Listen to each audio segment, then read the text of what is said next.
Kardashian, models Mae Musk and Yumi Nu, and Denver's newest local celebrity, Ciara.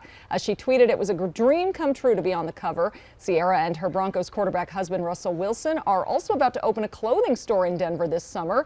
It'll be called the House of LRNC. That stands for Love, Respect, and Care.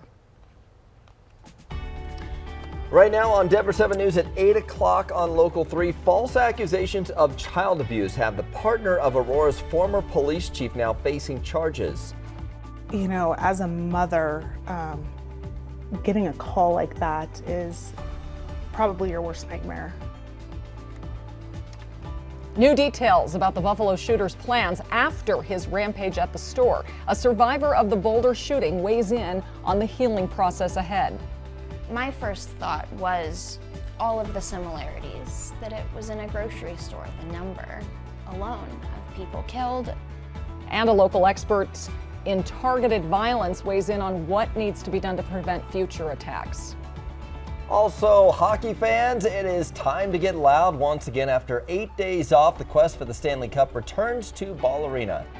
We're a different team this year. We're a different team this year. So you can't look into last year too much because that's in the past, and we're focused on the present and playing the St. Louis team this year. And they're a potent, highly potent offensive team that we've got to be ready for. Yeah, they'll face the St. Louis Blues game 1 tonight at 7:30. It was a sweep last year. Right. They got a sweep against the Predators in the first round. 12 more wins, that's all we need. Just keep it going. We just need 12 more. You know, I was watching some of the other teams this last week. Yeah. They seem like they're in reverse compared to the Avalanche. Oh, yeah. I'm not Really? kidding. Yeah. They are so the fast. Avs are fast. Okay. They are fast. Wow. We've got a nice night for the game. If you're heading downtown by about 7 o'clock, low 70s right around Ball Arena. It's going to be a pretty mild night. By that point, some of the thunderstorms that we'll have moved through will be well off to the east, and then we'll see some clear skies by about 10, some low 60s. There is a marginal risk there in green for a little severe weather. Biggest threat would be some hail, gustier winds, and definitely some lightning with a few of these storms. And then they're going to pick up and get a little bit stronger as they roll east there in yellow, up and through parts like Kansas and Nebraska. We're expecting some stronger storms there tonight. Here's what it looks like on Futurecast. Timing-wise, right around 1 to about 2 o'clock, we'll start to see those developing here near town and then moving east through the afternoon. So expecting to see that, and highs in the low 80s. 90s across southeastern Colorado. It is a warm and has been a warm start to our week. We're going to end the week, Jason, pretty chilly. I'll show you that coming up in just a few minutes. Big delay for you folks that'll be coming out of the Castle Rock, Castle Pines area along the northbound side of I-25. You can see all the red in here on that northbound side. The crash is back by Ridgegate. Take a look from the camera there, and you can see as we're looking to the south, this is the northbound side, so the right lanes are blocked right here as you come around the corner trying to get to Lincoln Avenue, and this is where the traffic jam really pushes you all the way back to Castle Pines. So heavy stop-and-go traffic in there right now. And then the other camera over on I-70 out to the west side of town, just some really slow traffic. Wadsworth over through Kipling and Ward Road. Nothing in there, just a lot of slow traffic. You can see on the drive times right now, about 15 minutes out there right now. So looking at some stop-and-go traffic to the north side, 270 east side of town. So pretty typical stuff as we're trying to wind down the rush hour there, and that south side of town, whether you get to the Denver Tech Center from downtown, still running at about a half an hour. An Aurora City Councilwoman learned the person making false and truly disgusting claims about her and her child was the partner of Aurora's ousted police chief. City Council member Danielle Jurinsky says the allegation shook her to the core. All I can say is this is a parent's worst nightmare, to get a call like I got and to be under an investigation like I was, knowing that it was a complete lie. Yeah, the councilwoman thinks this is in retaliation for being critical of the former police chief just a day earlier. Denver 7's Veronica Acosta joins us with details on what's next here. So I'm watching two things really closely for you this morning. The accused woman, Robin Niseda, is expected to turn herself in at some point. We've highlighted her right here, standing next to the former chief. And an attorney for Councilwoman Danielle Jurinsky says she's going to file a claim against social services as well as Niseda. This all appears to be a case of retaliation. Investigators say Niseda called DHS. That was the day after Jurinsky criticized former Chief Vanessa Wilson on a local radio show. They say Necedah falsely told caseworkers the councilwoman sexually assaulted her toddler. That was in front of coworkers at a restaurant she owns. Human Services found those allegations to be completely false. At the time she made the allegations, Necedah was a social worker for Arapahoe County, but she's since resigned. Now, a felony arrest warrant has been issued for Necedah. During a press conference yesterday, Jurinsky said she's used to being attacked for being outspoken, but this was completely different. You know, the other attacks, every other attack that has come my way, I can handle on my feet, and I can fire back and I can fight back. You involve my child and it brings me to my knees, and it becomes a different kind of fight. I keep checking back with the Arapahoe County Sheriff's Office. They say Necedah is not in custody just yet. In studio, I'm Veronica Acosta, Denver 7. Well, right now, President Biden is in Buffalo, New York. He arrived there this morning to meet with victims of the grocery store mass shooting that was motivated by racist hate. This morning, we're getting an exclusive look at the moment the suspect was arrested and the apparent warning signs leading up to the rampage. Here's ABC's Stephanie Ramos. This morning, chilling new details on how the gunman behind the deadly mass shooting at a Buffalo, New York supermarket plotted his racist rampage. The individual was here a few months ago, back in early March. Authorities now confirming 18-year-old Peyton Gendron visited Tops Supermarket 2 months before he shot and killed 10 people in what the FBI calls a racially motivated attack. ABC News obtaining a 589-page document allegedly posted by the suspect to the online chat site Discord in late April.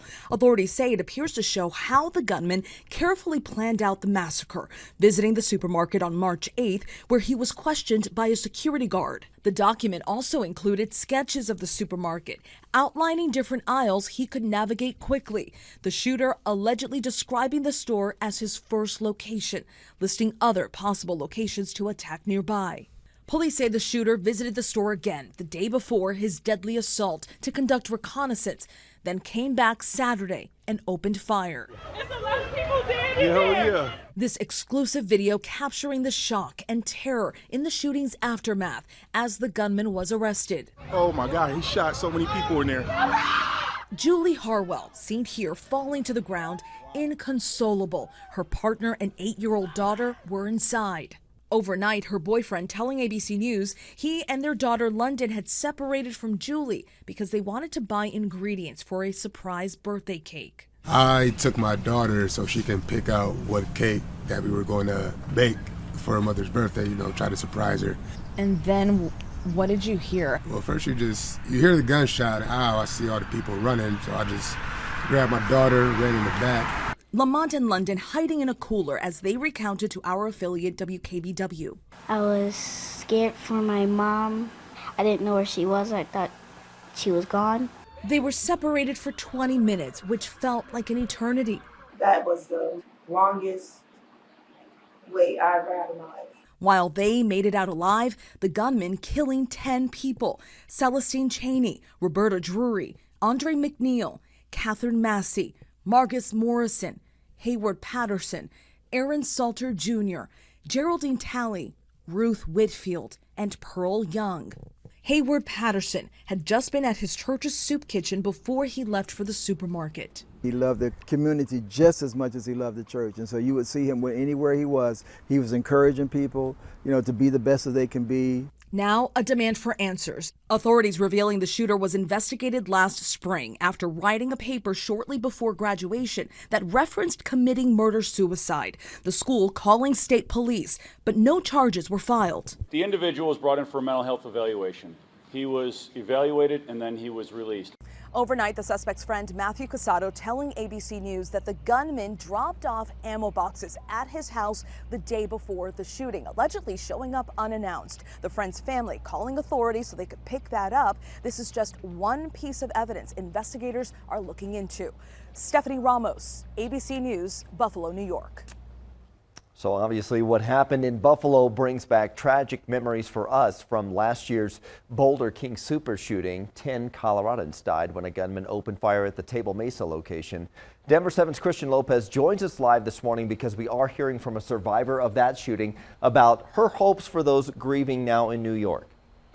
Yeah, and this is all bringing back terrifying memories for one woman we talked to who was working inside the Boulder King Supers when that shooting happened last year. She says it's been an extremely difficult year for her, and it's still difficult to be out in public areas. Chelsea Krasaki was working as a deli clerk when 10 people were shot and killed inside the King Supers last March. She says she still hasn't revisited the store, and she's not sure if she ever will, but she is hoping that survivors in Buffalo will take the time to heal and process this tragedy. I can only hope that there's that same outpouring of love and support for that community, because the fact that they were singled out specifically for the reason of their race is unfathomable to me. While the motive in the Boulder shooting remains unknown, the shooting in Buffalo is being investigated as a hate crime and an act of racially motivated violent extremism. We talked to Dr. Rachel Nielsen, who is an expert in targeted violence, and she says it is possible to thwart mass shootings, but it requires early intervention. I think part of it is recognizing the warning signs and having people who are willing to get in there and confront it and talk about it. It scares people. It makes people nervous. They don't want to be a part of it. And so a lot of folks will just shy away or end the relationship with that person because it just gets ugly and unpleasant. Krasaki says she hopes that prosecution will go smoothly in Buffalo for those who are grieving right now. Just last month, the suspect in the Boulder King Super shooting was ruled incompetent to stand trial for the third time. Live this morning, I'm Christian Lopez, Denver 7. Still ahead, relief coming for parents dealing with the formula shortage, but it will still take weeks for shelves to be fully restocked. And a purchase on pause, why Elon Musk says spam accounts could derail his bid to buy Twitter.